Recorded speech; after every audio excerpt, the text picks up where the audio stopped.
Yo, what is going on, guys? Today I wanted to do a video about why H1Z1 ultimately failed as a battle royale and why Fortnite rose. Now, just a disclaimer, you guys, most of you should know by now that H1 is way more my favorite game than Fortnite is. I do not enjoy Fortnite that much. The reason that I play it every night is because I play it with friends. You know, everybody has it. It's the game that everybody's playing, so it's fun to me, and that's the reason that I play it. But I did want to make this video to talk about a few things that Fortnite did right and H1 did wrong. Now, first of all, the main thing that I wanted to say is Fortnite is easy. Fortnite is a very easy game. You can argue with me that the building is a skill gap, but ultimately, Fortnite is a game that you can hop in and within 1 to 2 games, you can get a kill in. And H1 is probably the hardest. I will say that, in my opinion, it is the hardest battle royale to play. Now, you can't argue with me between, PUBG and H1, but PUBG has, optics and everything. There's still bullet lead and bullet travel, but ultimately H1 is the toughest battle royale to pick up and become good at. And if you do actually, try to get good, it will take you quite a bit of hours, at least 200 to 300 hours probably invested in the game before you will win a game, unless you camp and get lucky at the end. Now, the next reason is, this is a big reason, and I do not know why they have never went this route, but Fortnite became free to play just right after it came out. It did cost $30 when it came out, but ultimately it went free to play, and they even refunded the money that people had spent on it. So if you bought it during the $30 phase, they even refunded your money. That is exceptional business from a company, and that is really good on their part. It was probably a big risk to go free to play, and it ultimately paid off huge in the end. And H1 has never went free to play. We've asked for it multiple times. We've asked them to go free to play. They've had like a weekend or two that they've done free to play, but they've never went free to play as a game. And this early access launch, going to a full game would have been a perfect time for them to go free to play. They had the new game mode to come out, all this stuff happening at once, all these streamers streaming the game, lots of new players coming in, and being free to play would have really helped the population of the game, at least this week. And they ultimately ended up not going free to play once again, which I cannot fathom why they did not do that. They've always had crates, they've had all this to earn money from, and they could have done it, but they did not do it. And that was a really bad business decision on their part, because if you buy a game and you enjoy it, that voice crack though, if you buy a game and you enjoy it, then you will ultimately invest in skins in the game. You can see that from Fortnite by people buying V-Bucks and buying the skins that they come out with each week. I know people that buy the skins every single time that they come out because they enjoy the game and they want new skins, and they buy it. And it's like 20 bucks a piece for an outfit in the game, but people don't care because they bought it. They didn't spend any money on the game itself, so they will buy skins, and that ultimately earns the company a lot of money. Now, moving on into talking about the skins, they did release new content each week. H1, when they release skins there for a long ass time, they just released the exact same skins, and they're basically still doing it now. They've moved away from doing it. They are bringing out newish skins, new designs and stuff, but ultimately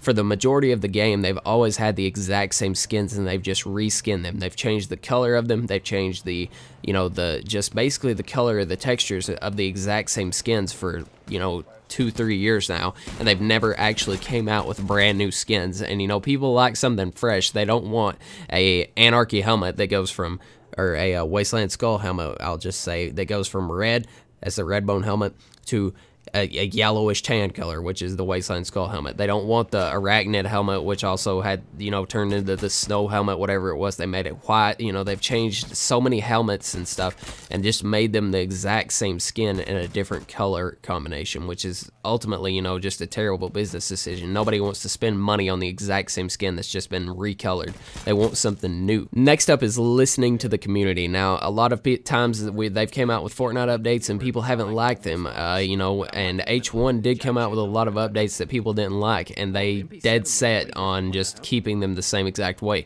We can see that from the combat update. When the combat update came out, everybody basically hated it, and a lot of people left the game, but they did not revert the combat update. They took months and months to start reverting the combat update, and we're just now seeing them doing the reversions that they should have done when the combat update came out, but they didn't. They were like, this is good, this is good, this will work, this is good for the game, and it was not good for the game, and we told them as a community that it wasn't good for the game. Now, ultimately, ultimately they did listen to us about a lot of stuff as far as the pro scene, you know, removing crouch spamming, removing full spray, and that's what made the game easy for new players. Is basically the full spray was what was so easy for the new players. You could just click mouse 1 as fast as possible and kill people.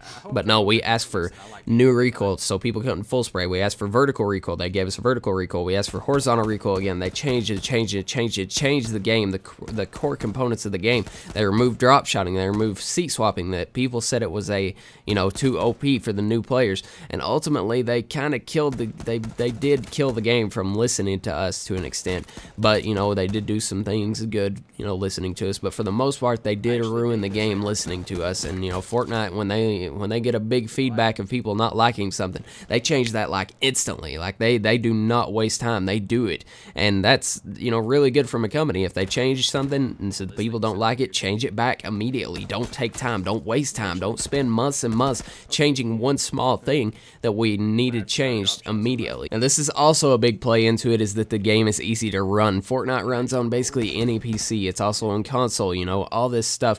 It runs so smoothly. And Fortnite, you know, it obviously is just, you know, a lot easier game to run than H1, but H1 does, you know, take it takes a lot to run the game. You know, it takes a hell of a PC to run H1 at a, you know, playable state. And Fortnite is very easy to run, small map, worse textures, you know, it looks all cartoony, so obviously it is going to be easier to run, but that does, you know, make a big difference in sales, and how well a game does is how optimized it is and how well that it plays on people's PCs. Because if you don't get 60 plus FPS, mostly about 100 plus FPS on a game, most people aren't going to play it unless it's on console. Then it's obviously 60 FPS at all times. But if it's on PC and you're not pulling 60 plus FPS, you're not going to play it. And a lot of people on H1, they don't pull that kind of FPS.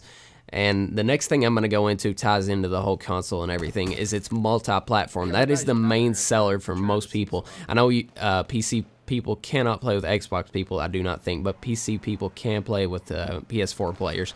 And that's a big seller for a lot of people because they can play with their friends that are on console when they have PC. You know, I have a lot of friends that have PCs, but then we also have friends from high school and stuff that have PS4s, and we can all play together. And it's really good to, you know, be able to play with people even though they don't have a $1,000 PC. You know, they just got a PS4, but you can still play the same game together. And that's, you know, a big seller for a game, because if you can play with people that do not have the same console as you and you get to play with IRL friends and stuff, you know, a lot of people have fun doing that regardless of what the game is. You just get to, you know, hang out with your other friends that you otherwise wouldn't get to play with unless you played with console on them or they played on PC with you. And that's a big seller for a game. But that's basically all I wanted to talk about. This is, you know, my opinion. Obviously, if you do not agree, you disagree, you want to talk about what you think ultimately was the downfall of H1 and what was the uprise of Fortnite, then let me know in the comments. But that's basically all I have to say. Hope you guys did enjoy. If you did, make sure to leave a like, comment, and subscribe. I'd really appreciate it. And go check out my Twitch and the channel, link down in the description. And I'll talk to you in the next video. Peace.